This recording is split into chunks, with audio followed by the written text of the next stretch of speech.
So I had my first son. I gave birth to him about a month after I turned 15. I had my second child at 18. So I had two as a teenager. So I actually didn't go to college until I was about 30.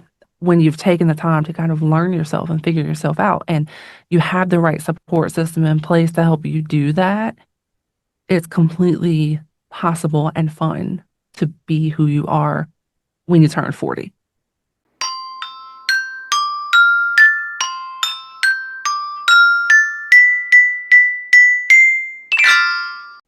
Hello, and welcome to That's Just Human, a podcast that explores all aspects of being human, living in a human body, and dealing with life's obstacles. I'm your host, Elisha Light Angel. By day, I'm a massage therapist. Right now, I'm a podcaster. But like you, I happen to live in a human body and I have a plethora of human experiences. And this is my space to talk about them and get to hear about other people's human experiences as well. And if you are listening and you would like to see our beautiful faces, you can head over to YouTube and see what we look like, or just listen, whatever floats your boat. Today, I have a really awesome guest, and her name is Reah. She is a wife and a mom of five beautiful little children from North Carolina. She holds different degrees from Grand Canyon University, and she has blossomed throughout her life from starting as a single teenage mother in poverty and now as a successful entrepreneur and a writer. And she helps people with relationship trauma and the end result is always a repaired perspective. So she has books out. She's got all sorts of things. We're going to hear her story and learn more about how she's turned her life around and then uses it to help others, which I think we all can do at some point. So please welcome Reah. Thank you for being on the podcast. Thank you for having me and boost my ego, why don't you, by the way? I'm here for it. I like to boost That people's ego. that was a beautiful intro. Thank you. You're I'm welcome. happy to be here. Thank you for having me. I'm so glad that you volunteered to come on my show. We met, sort of met in a Facebook group where I was looking for guests, and Rhea reached out to me, and I was like, yes, you sound like you got a great story. Let's go. Um, Five kids is, in my opinion, a lot because I only have one. It Um, is. it It is. is. Um, One was a lot of work, so five is like five times more work, I guess. Yeah. Um, Yeah. let's start. Let's start at the beginning. And what is it like being a teenage mother? And like, what age did that happen for you? So I had my first son. I gave birth to him about a month after I turned 15. So I got pregnant with him at 14. Yeah, had him right after I turned 15. I started working my first job right after I had him. I was trying to start working when I was pregnant, but they were like, well, you're kind of pregnant and you're gonna have to be out, so we're gonna wait. But um, so yeah, I had my first one, and then I had my second child at 18. So I had two as a teenager, and thank God for my mom because I think if I had to do it completely on my own, and I know people do, I've heard of people being, kicked out of the house or whatever the case may be because they got pregnant as a teenager. And thank God, thank my mother that that didn't happen. My mom was she almost stepped up like the second parent, almost pretty much, because at 15, you kind of have to, I guess, either that or kick the person out. So, So, how did school work at this point? Did you have to drop out? Did you keep going? no, so I actually kept going. So, and I don't even know if it exists now, but in Charlotte, North Carolina, there's a school called TAPS, and something for pregnant teenagers. I don't remember the TA, but it was like there was a two-level school. So one level was like kind of an alternative school for kids who got in a lot of trouble, and then the other level was for pregnant teenagers. And so I started ninth grade in public middle school. I finished ninth grade in TAPS, where they also gave you education on parenting, childcare, and things like that. You could bring your baby to school with you. Yeah, it was really, really a blessing because I don't know how public school would have gone, with having to miss that much time. Even if you're doing work at home, then I have to leave my newborn with someone else. And, so it was, it could have gone a lot differently, but luckily I had this option, to go to kind of alternative school to finish my pregnancy and finish ninth grade. And then I went back to public school. With my daughter at 18, I was graduating, and I didn't have her until like a month or so after I graduated. So I didn't have to do anything different there. Wow. I guess I've always been curious because I went to school and I didn't have a baby till 25, but there were definitely other moms, and I was in Dallas, Texas, going to school. So we actually had a similar kind of program. There was some school, there was one bus that would take Yep. everybody to that school, but it was also the same bus that took me to my different school because I went to a magnet school, which was like a whole other thing. Uh-huh.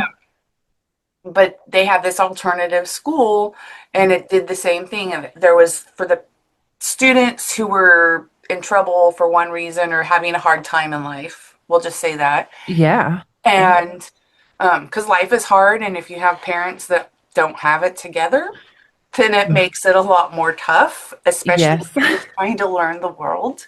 Right. And there would be pregnant moms, and then they'd disappear from school for a while, and then they would come back. And having a supportive mom, I think, is a real blessing because, Yeah. like you said, a lot of young teenage parents don't always have the family support. Yes.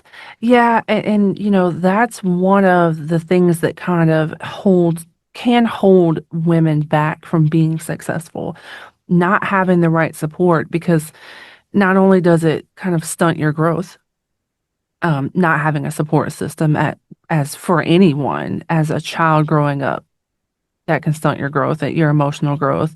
When your emotional growth is stunted and you're trying to be a parent, that really kind of sets things back because now you have to learn your own emotions and manage someone else's. So it not having that support can really, really be a huge setback. And I know other girls who got pregnant in high school. There were two that kind of like had this sexual competition going. Like, yeah, it was weird. Yeah, yeah, it was Charlotte, back in the 90s or late 90s. So, I don't know. I don't know if that like explains it. I mean, Yeah, I was, sounds like you're maybe 5 years younger than me or so. If you're like late 90s there, and I'm like, that's like early 90s. But there yeah, wasn't sex education. There wasn't, I right. don't know that there's a lot now, but there wasn't a lot of just helping kids come into the world and being a certain way. So it's almost like the traditional way of life is still ingrained in our parents or grandparents' mental thinking, but the what we got in our generation was much more open and different than the traditional way. So we have this, I say, I'll call us a bridge generation as millennials. Um, Yeah, yeah, that's bridging this new thought that's coming in and these new waves with the old thought that is leaving. So that's how I think about the 90s, which was a huge part of my life. Carrying on right, with your right. story. So now you're 18, you're graduating, and are you still living with your mom while you go to college? So I actually didn't go to college until I was about 30. Yeah, I took some time off, Well, let's hear about it. So I got married when I was about 20. And then we had two more kids. So that marriage came to an end about mid 20s. And so by 25, I was already separated with four children. um, don't recommend it necessarily, but it happens sometimes, especially you go into a relationship already having kids. I choose not to date men with children. So, you have this new relationship with a man who doesn't have kids. You have two, now y'all have four, and you're both really young. you know. Because if my daughter came to me at like 19, any of my daughters, and was like, "Hey, I'm ready to get married," I'd be like, "No, you're not." you know. But so it a lot of things happen kind of in between, and that marriage wrapped up. So I moved out of state to care for my grandmother. Um, and upon moving back, I was like, you know what? I am starting over again. So I have to find a job, I have to find somewhere to live, all these things. And I just have my high school education. Um, which is okay, but when you have four kids, it's kind of like I gotta do better. Like I have a lot of people to take care of, and my ex-husband was kind of helpful, but really I did most of the parenting for all four children. So it's like I got a lot of responsibilities, so I need to do big things. So I started actually for my CNA. Sorry, I worked as a CNA for a while, so I went to started college for my associates in medical assisting, stay in the medical field. And so I didn't do that until I was like 29, about when I started going into 30. And then I got my bachelor's, I got my master's, and I wrapped all that up about 35. Um, so yeah, I didn't go to college until my early to mid 30s. Well, that's pretty cool. I mean, just seeing the different timeline that we can all do things. There's really not a Yeah, time on life. We have these fake times on life that you have to accomplish this by this date. And even when you were talking earlier that you would not recommend your daughter to get married at 19, I was raised, um, upon reflection in life, I was raised to be a wife. And this is, I didn't realize this till I was 40, but, but, I get it. yeah, yeah, it was one of those light bulb moments where I was like, "Oh my goodness. I was raised to be a wife." And so all of these things that just felt really natural or accepted. And one of those was, getting married at 19, 20 years old, which that relationship did not last Yeah, because I was didn't know anything about myself. I didn't know anything about life. I didn't know how to right. communicate to another person. There's just so many things that somebody has to learn. Like now, I would tell somebody, wait till minimum 25, wait till you're 30 or 35, right? Seriously. Yeah. Um, Yeah. get to know yourself because you think you know yourself as a teenager, but you have no idea how much the world has to give you experiences that you don't know exist. Right. Yeah, I have two adult children. One just turned 26 and one just turned 23. Oh, I'm sorry, she'll be 23 soon, and neither one of them are married. Um, they are, one is in a serious relationship. One is getting to know someone, and I love it. I love it because they are taking the time to be and become who they are, to learn themselves. And I wish that we did that more. The majority of the unhappiness that comes from women later in marriage is because, oh, well, the kids are older and I don't know who I am now, and myself included, because, I came into 40 like, oh, everyone's getting older when you've taken the time to kind of learn yourself and figure yourself out, and you have the right support system in place to help you do that. it's completely possible and fun to be who you are when you turn 40, you Mm. know. So while But you were when going post divorce, and then now mhm. you're a single mom going to college at this point. Yes. Okay. Mhm. So did you have any kind of support during that? What was that like? Because I've been to school and I know how taxing without it's taxing to take care of kids. It's taxing to go to school. It's taxing to work. So I'm imagining you're balancing all these some way, somehow. Uh, what was that like for you? So in the beginning, I have a story. So in the beginning, it was fine. I did everything online. For my associates, I did everything online. I had one class left. I was taking the bus at the time, and because, four children, no car, why not? You know? So I was taking the bus for my very last class. It wasn't in person because it was clinicals. Well, it snowed, and I wasn't able to take the bus that day, and they put me down as like no show. So then the college called. I had to do this whole thing with them, and they were like, "Well, we have to fail the class because you didn't go in." And I was so pissed off because like I came this far, and public transportation, I can't control that. So I did what anyone else would do, and I completely switched majors.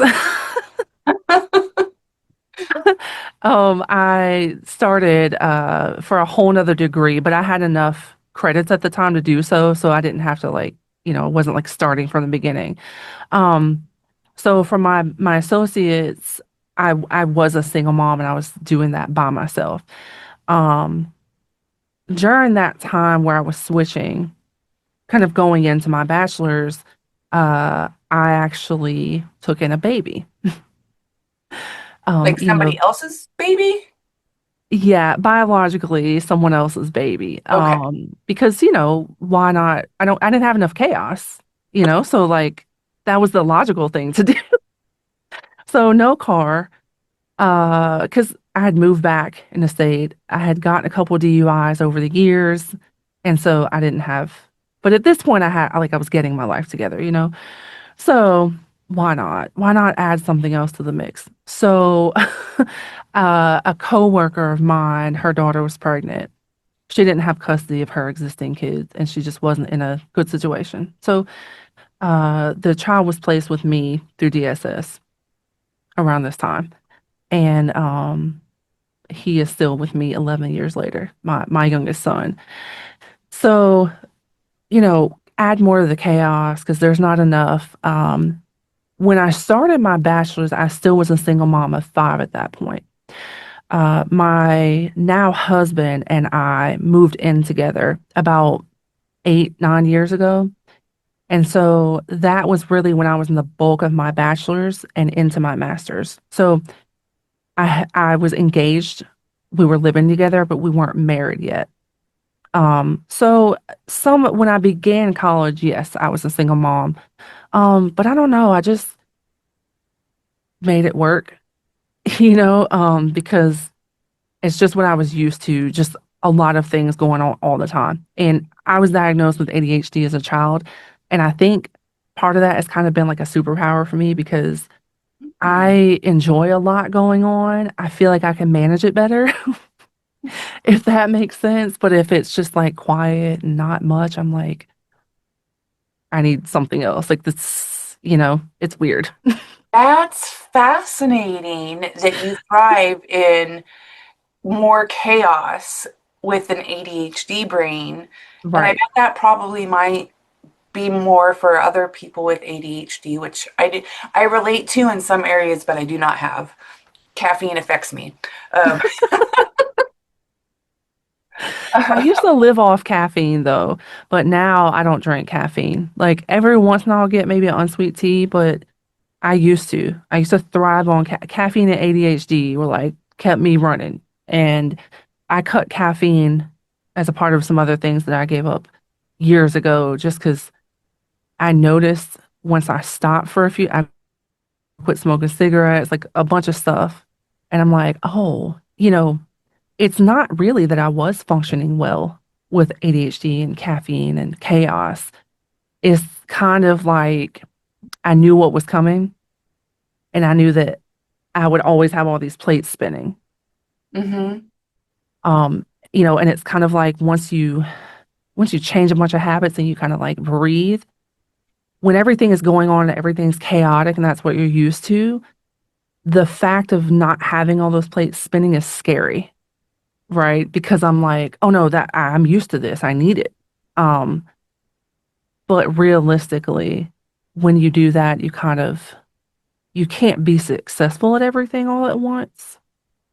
So it's like once you kind of take a step back and stop trying to spin everything and the comment that you made about being born to be a wife, I understand that.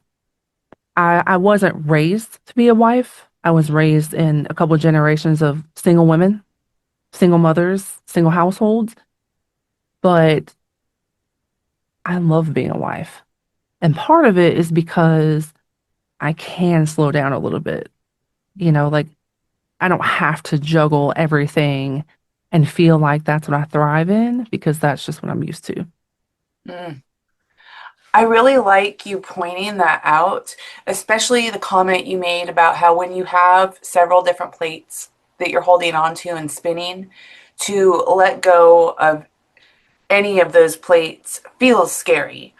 Yeah, And so, whatever is our norm, even if our norm is thriving in chaos, or we think we're thriving and maybe we're not doing as well as we think we are, just making it, um, that it's scary to change that. And no matter where we're at, it is scary to make a change in your life because you don't know what the outcome is. And right. so we don't like change as humans, and we don't like the unknown or what's coming next. And it's sometimes difficult, but pushing through. Um, so, how are you managing and functioning now that you've actually cut out some of these habits? Do you still have a bunch of spinning plates, or have you balanced them differently? Yeah, I learned just kind of, yeah, how to balance everything a little bit differently. And it took a while. Some of it took therapy, some of it took writing, because for me, writing is a really big outlet. Um, I think another component of another component of ADHD is we feel like kind of like how we feel like we have to have a bunch of chaos going on all the time.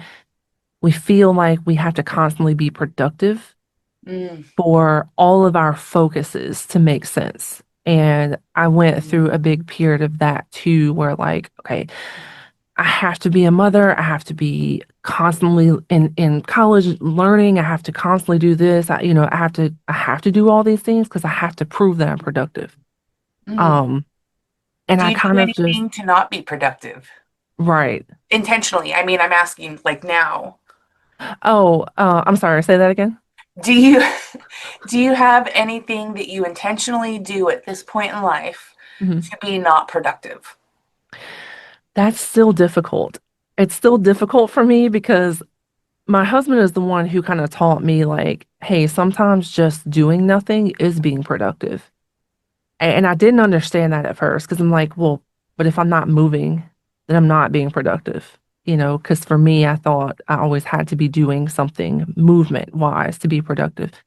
And he said to me one day, he's like, sometimes just sitting here watching a movie, taking time for myself is being productive. And I was like, oh, that actually makes sense when you think about our mental health, how we need self-care, how we need to take care of ourselves. I'm so used to taking care of a bunch of other people. It's something that I didn't really look at. Mm, For me, self-care was making sure everyone's taken care of. Um, so yeah, I do like I love playing Sims. And I used to say, "Oh yeah, writing books, like working on writing books. That's being productive for me, taking care of myself, being still. But I'm still working, right? So if I'm like journaling or something is different, but if I'm writing with the intention of producing a book to sell, I'm still working. So I love playing Sims. And I make sure that I play Sims once a week now. And like for a while I kind of designated a day because I'm not working. I'm not working. I'm not, I'm probably still taking care of people because on my Sims, I'm a mom. So I can't get away from it.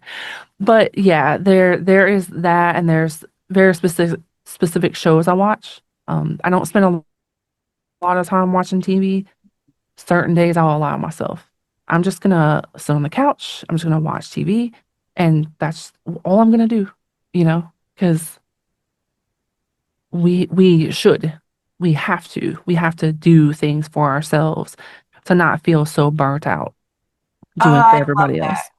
Yeah. And that is taking the intentionality of doing nothing is Right. what at this point in life, I have to schedule, everything's on a schedule for me Hmm. right now. And it's actually a very self-imposed schedule because I, the only responsibility for other beings is my cats and me, and they don't take that much care, not like a child where you have to be there all the time. Um, Yeah. I have my self-employed business. I do this podcast, then I add theater. I'm taking a class right now. I'm just like, how much stuff can I do with my infinite time and energy that I think that I have? Um, Right. so Right.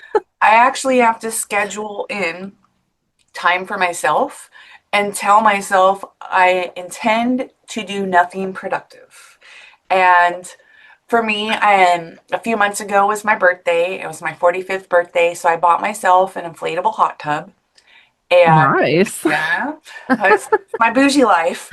And, and so now I try to get in at least once a week where I can, because I'll sit in there for at least 40 minutes to an hour. And I Hmm. find it is like taking that deep breath and just kind of melting in, like being in the water, being able to stare up at the sky is very relaxing. And so I can just let my mind and my body melt in those moments. And it's my Hmm. time of doing nothing, but the doing nothing is relaxing and rejuvenating me so that I Yeah. can be productive in the other areas. And that's what I've learned. Yeah, I think that I, I want to naturally say, right, that I think that as mothers, we don't practice self-care enough. But I think as Mhm. humans, we don't practice self-care enough because one, for some of us, it feels selfish. Two, we don't feel like we have enough time because, there's that productivity again. I feel like there's something else I could be doing for someone else or something, and it's really selfless to take care of yourself. If you are a caregiver, we can't do anything for anyone else when we are so tense, angry all the time, frustrated all the time, annoyed all the time, because we don't take a minute. And I've been there too. When at one point when I was in college for one of my masters, my son, my youngest, he was in kindergarten. And during COVID, he was beside me at his little desk doing 30 minutes of kindergarten while I was on my at my desk writing college essays. And so there was like really no time, no me time, because I had a 5-year-old. And so his dad worked during the day and I was just home and then I'd go to work in the evening, come home and I'm already like exhausted and burnt out. And so, even like like the car ride isn't the greatest self-care place because you're still driving or you're, whatever, but it's an option. It's where I started learning to, okay, listen to music. Don't listen to anything like I have to listen to podcasts, just listen to music where I'm just singing and I'm just looking at the road and I'm just relaxing, before I go home and then get upset with everybody because they did nothing wrong, but I'm just tired. Yeah. And I think that's real is that we, as humans, like you said, tend to do things a lot, get tired, we get cranky. or get hangry if we haven't eaten because we didn't take the time. Whatever, when we don't recognize the self care that we need, then Hmm. our behavior toward other people becomes a little rude, not Yeah. nice. And we may not be proud of ourselves in those moments, but until you learn to recognize that, so it's making the same mistakes over and over until you recognize when it's happening. And Right. now at 45, I've been through enough times where I've kind of burned myself out, then spend like 2 or 3 weeks. Then I'm kind of forced to do nothing because then I'm kind of angry at Yeah. everything, and I'm like, I'm just not doing anything. I'm just gonna watch YouTube or Netflix when I'm not working, and then I'll do that Yeah. Or literally you for a get couple sick. weeks, and then I'm tired of it and I'm back. Like, it kind of rejuvenates my energy, but sometimes it is several days or weeks of nothing productive. um and Yeah. then and then that's what I kind of feel burnout is. Once you get there, you kind of have to allow yourself not to do anything, but people keep pushing through Yeah. past that point, and then that's when it starts taking a physical toll on the Yeah. body. This is my observations. So you have written several books. I want to talk about Mhm. that. And so writing for you has been, I'm guessing, cathartic, Yeah. uh, and something that you enjoy doing.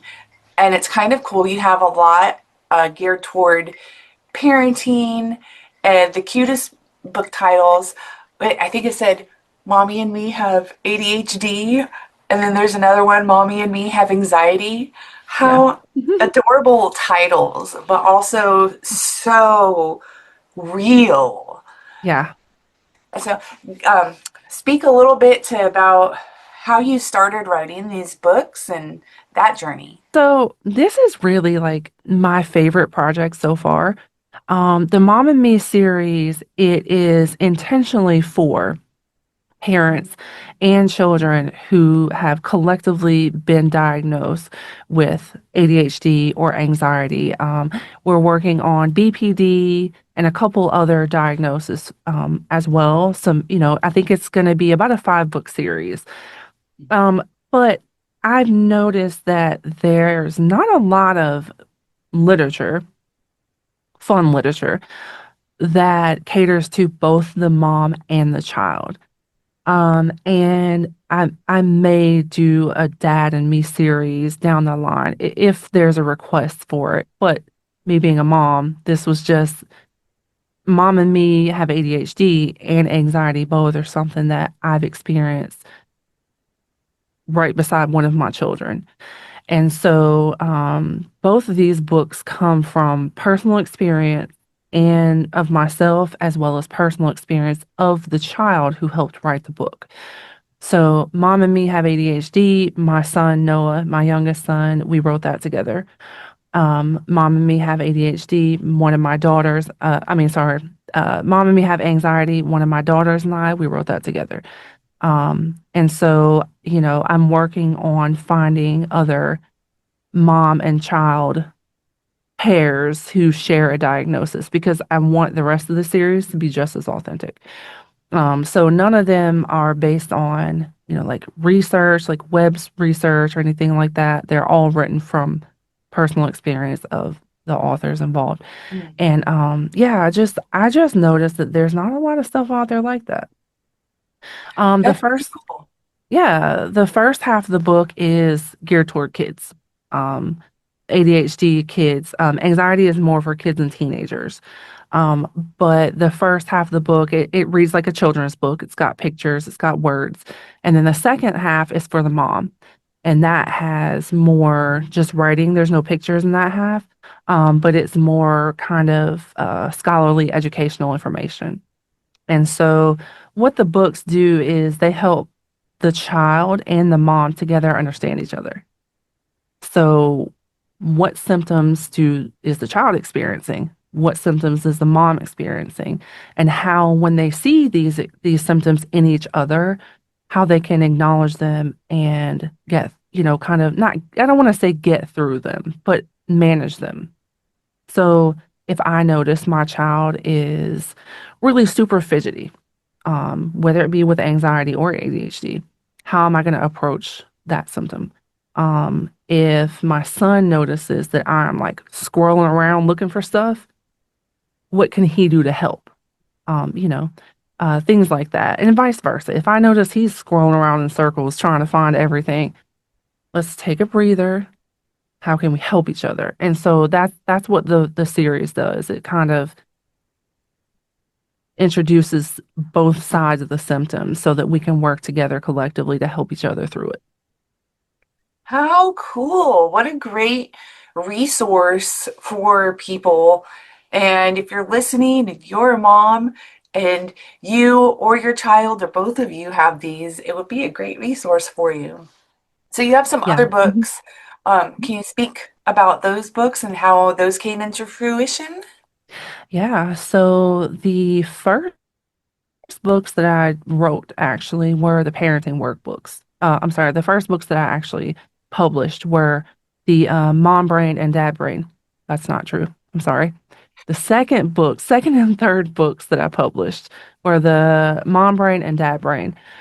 And when I started these books, we were right in the middle of the pandemic. And the first version of these books actually is not out anymore, but it was focused on navigating COVID, mom brain through COVID, because we're through this thing that we've never experienced before, and it was kind of like chaotic. We're all trying to figure out how to parent through a lot of different things. This new thing that's out here, a new vaccination, a new style of schooling. A lot of people had to do virtual school. So there was like all these things that were like really new. And it started as a workbook to help navigate through that.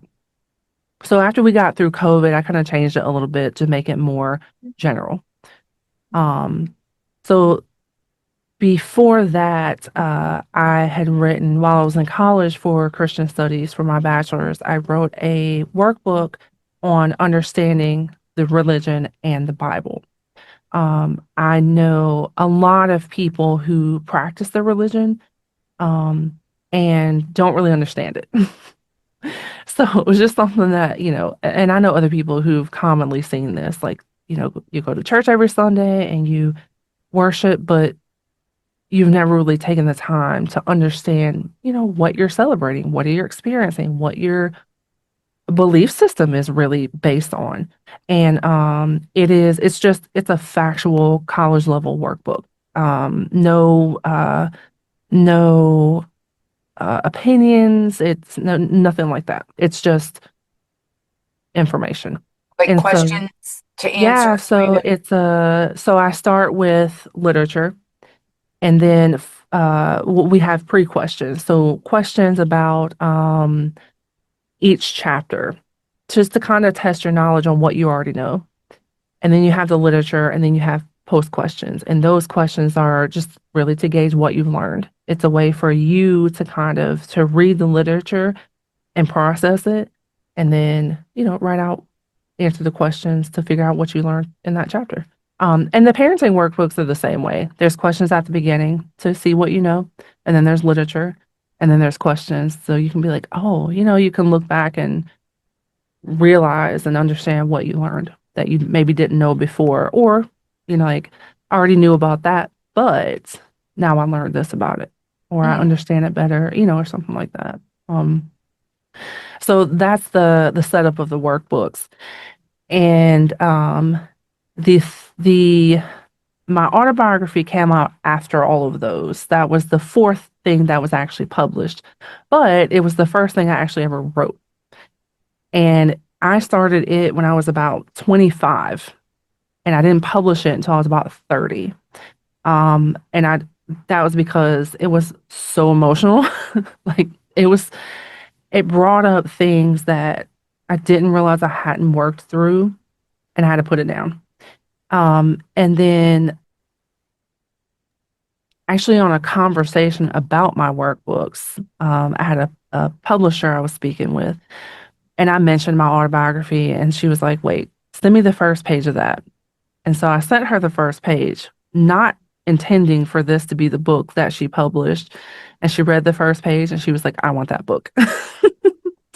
And I was like, but it's not finished. I don't even know if I was going to put that out, you know? And then, so yeah, so my autobiography was the fourth. And then I was in a collective work with Red Thread Publishing for Notes to Motherland. And that is myself and 13 other women. We each wrote a chapter about a specific topic related to motherhood. Um, and then and then the Mom and Me, I think that's the most recent. So the Mom and Me, two books in that series, and I'm next I'm putting out a memoir in May. Here's Wow. the here's the hoping that it comes out in May. I plan to put it out on my birthday in May 5th, because it's a memoir about turning 40 and my first year into 40. And I started writing that kind of chronologically, but it's taken a whole nother turn, and I'm really excited about it. I'm in love with the cover, and I think the book is really gonna reach a lot of people, and not just, like the autobiography is like there's really deep stuff in there, but it's kind of like you have to at least know of me to be interested in that. But I think this memoir, just like the Mom and Me books, are really gonna, really gonna touch a lot of people. Mm, that's absolutely beautiful. So if you're listening, we're actually recording in April, and I think this episode's going to come out maybe in July or August. I don't know. I have to look at my spreadsheet. And um, trust me, I get it. yeah. Uh, I also have lots of plates. Did I say that? Yeah. Right. Um, so by the time somebody is listening to this, your memoir should also be available, and sounds like it too will be interesting. I also, Yeah. do you think you're going to do a lot more books geared toward parenting? That's a good question. Um, I really want to try my hand at fiction, actually. I Hmm. know I'm nervous. What kind of Actually, fiction? so a murder mystery is going to be my first That's my one. favorite. Yeah. And this one I actually started about the time I started writing my autobiography. So again, 'cause I've never done fiction before. Everything I've written has been educational or from my life. So it's like, ugh. I started it and I like went really hard in the first chapter and I was like, man, but the amount of detail you have to put into fiction is a lot. So it's something that I don't know if I'm gonna tackle that one by myself because but I think it'll be a fun project. And I actually had a dream last night about another story. Um, so I think I'm gonna maybe work on that one. That was gonna be fiction too. I haven't decided if it's gonna be murder mystery, but there is something in there that's I don't know if it's gonna be murder, but it's gonna be mysterious for sure. Someone does something you gotta figure out, I like so it. I like that. That's so yeah. cool. Um, so are you at this point just authoring? Are you still working in the medical field and writing books? So I actually stepped out of the medical field a while back, which sometimes I'm kind of like, I should have stayed in it, because you always have a career in the medical field. But I've really enjoyed exploring my artistic side. I just actually, with my partner and I, just started a magazine as well. And so that I'm the managing editor in that I Am Ready magazine, and that's already out. Our first edition is already out. So um, that's the writing. Yeah, writing is primarily what I'm doing right now. I do have the coaching business where I coach family and relationships, familial relationships, parenting relationships, things like that. But my main focus at this time is the writing. Love it. That's so cool. Well, maybe you'll look back at the end of your life and have a whole bookshelf full of books that you've written. And it sounds like you keep getting more inspiration. And Mhm. as your children grow up, you'll have more time to dedicate Yeah. to, more different stories or whatever creative outlets come. How awesome. Thank So we're you. coming to nearing the end of our time together. If people want to look up your books, find you out there on the internet, where can they do that? Yeah, you can go to www.falolity, falolity.net. You can find my books, falolity.net/books. But if you want to, just go to falolity.net, you can find all the things. What does philology stand for? So it's a combination of faith, love, and equality. Oh, okay. I like it. Thank you. And then I have one more question. Okay. So, if you could leave the listeners with any bit of wisdom from your life, whether we've talked about it Mm. today or if it just comes to you, what would that be? Oh man, enjoy it. Um, enjoy it and be kind to people. Mm, Treat others well, treat yourself well. It can be hard to do, especially when there's a lot of tension in the world. It's easy to be reactive. It's easy to be stressed out. Just breathe. Just mm. breathe. Be kind to yourself and be kind to other people. Great words of wisdom. Thank you, Reah, for coming on the podcast today, sharing some of your stories, some of the amazing work that you have done, that you're going to do. It's been such a pleasure. Thank you so much for having me. This was really fun. I appreciate it. Yay. If you're out there listening and you love my show, go rate it on Apple iTunes or Spotify. Share it with a friend. If you know another mom who's struggling and this is inspirational, share it with her and share some of these books that can help people become better parents because parenting is hard. Yes. As you embrace your humanness, be kind, be you, and remember everything is part of the journey.